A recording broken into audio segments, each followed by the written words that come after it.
Le globe, le modèle héliocentrique du système solaire. Quelle incroyable et véritablement stupéfiante réussite de l'homme, qui a nécessité les efforts collectifs de quelques-uns des plus grands esprits de tous les temps sur une période de 2000 ans pour inventer ce modèle.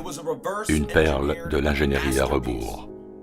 Chaque objection faite à ce modèle rencontre toujours une explication inversée, parfaitement et judicieusement déguisée.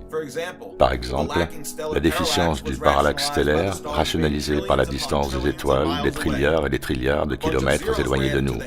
Un paquet de zéros ajouté à leurs chiffres suffit à expliquer ce que n'importe quel type de sens commun réfuterait. Ce que ces hommes ont fait, c'est inventer une dualité dans l'astronomie, un deuxième modèle de l'univers, qui peut avoir réponse à tout ce que l'on observe, un modèle basé sur les mathématiques appliquées, qui n'a en fait aucun rapport avec la vérité.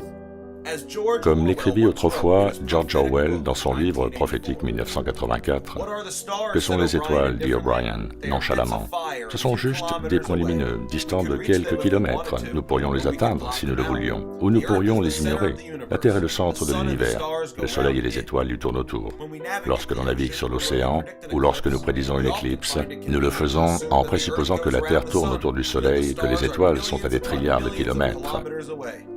Mais qu'en est-il réellement? Vous pensez que nous ne sommes pas capables de produire une telle dualité dans l'astronomie? Les étoiles sont soit proches, soit distantes, comme il nous convient. Et vous imaginez que nos mathématiciens sont incapables d'y faire face? Vous avez oublié la double pensée alors. Ces types ont inventé la dualité dans l'astronomie et ils s'émerveillent de leur réussite. En point final, nous placerons le Soleil au centre de l'univers. Le globe, l'héliocentrisme, la théorie du Big Bang, l'évolution, tous ne sont que des mensonges de la pseudo-science qui nous sont enseignés comme des faits. Notre enseignement n'est que mensonge après mensonge après mensonge. Ils doivent nous garder totalement ignorants et désinformés pour la même raison qu'ils n'ont pas éduqué les esclaves. Un esclave sans éducation est plus facile à contrôler qu'un esclave éduqué. Et l'esclavage existe encore aujourd'hui. On s'est juste débarrassé de la boule et de la chaîne. Au lieu d'un labeur forcé, nous sommes autorisés à l'illusion de l'éducation. Nous pouvons choisir notre profession. Cette illusion de liberté et de choix nous rend plus productifs. Et plus nous sommes productifs, plus nous payons de taxes. Nous sommes de petites pièces dans une énorme machine. Nous sommes leurs esclaves endettés. Et aux esclaves, on ne leur dit pas la vérité. Le savoir, c'est le pouvoir, et celui qui possède le savoir détient le pouvoir.